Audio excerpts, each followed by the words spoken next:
I'm going to transition now to talk about MCP amendments implementation, starting with the training that's taken place over the last couple of months.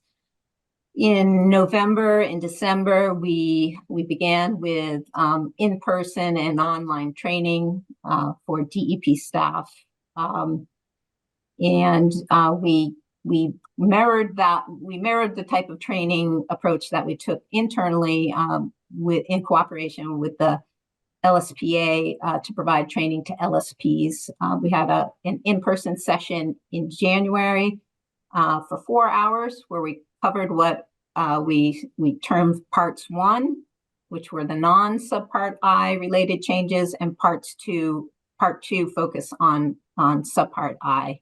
And then we followed that with 2 sessions of online training, again, breaking it into the non-subpart I pieces, which Paul Locke and I covered, and the subpart I pieces, which Greg Braun and Nicole Moody of ORS's Office of Research and Standards presented. And the LSPA has plans at this point to also create an online on-demand offering of the same training, parts 1 and parts 2.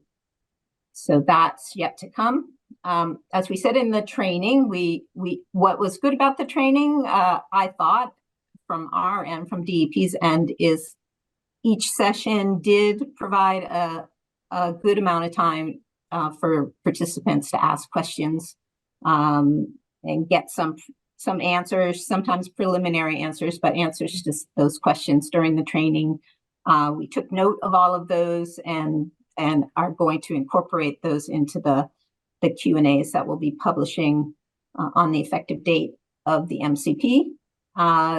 But if you continue to have questions on the amendments, please send them along. And if they don't make it into the first version of the Q&A, we will continue to try to address them.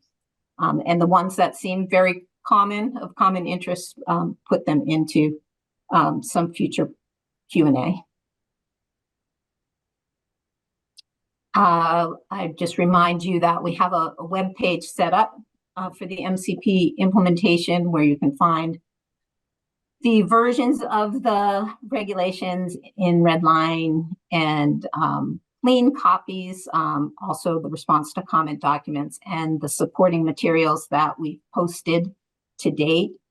I will say that on March 1st, the Secretary of State's office will be publishing the official version of the amendments. They allowed us to post our version and point to it when we filed the regulations on September 1st. And they've been spending all the time in between preparing their galleys for their official published version.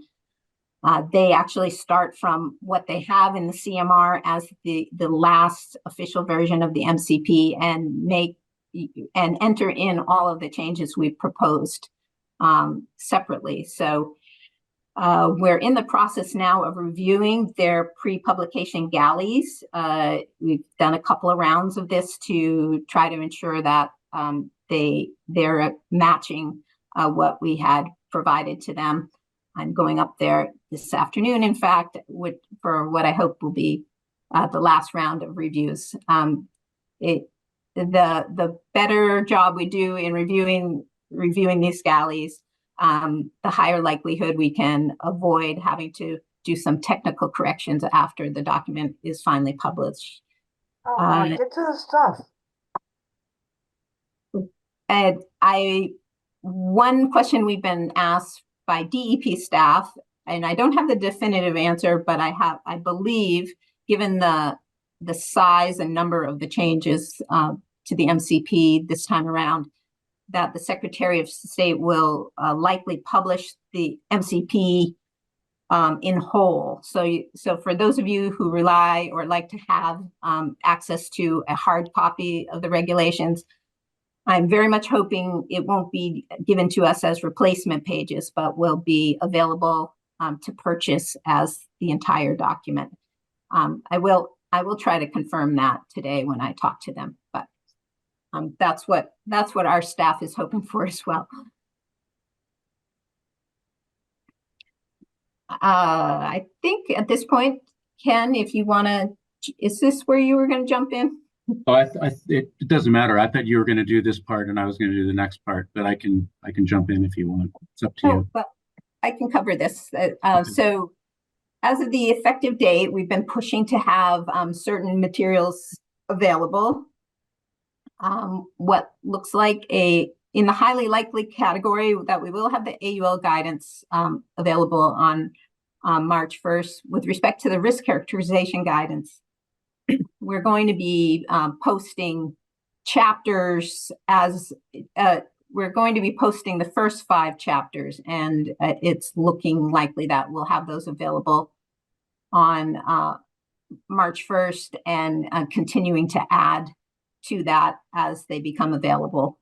That a lot of effort is focused on finishing up the chapters of the risk characterization guidance right now. I had mentioned previously that we're going to put these out as comment drafts because we realize people will want an additional opportunity to provide comments to us. So especially with risk characterization guidance, where we're doing it in stages, we'll try to pay attention to making it clear, different comment dates for different sections, that will be clear to everyone. We will have Q&As available as of March 1st. Ken has talked previously about a portion of that, including the climate Q&A that had been developed some time ago. And then there are other related materials. We're updating transmittal forms. We've sent those off to our IT staff to make those changes. I can't say with confidence that all of those will be available on March 1st, but hopefully within a time frame shortly thereafter.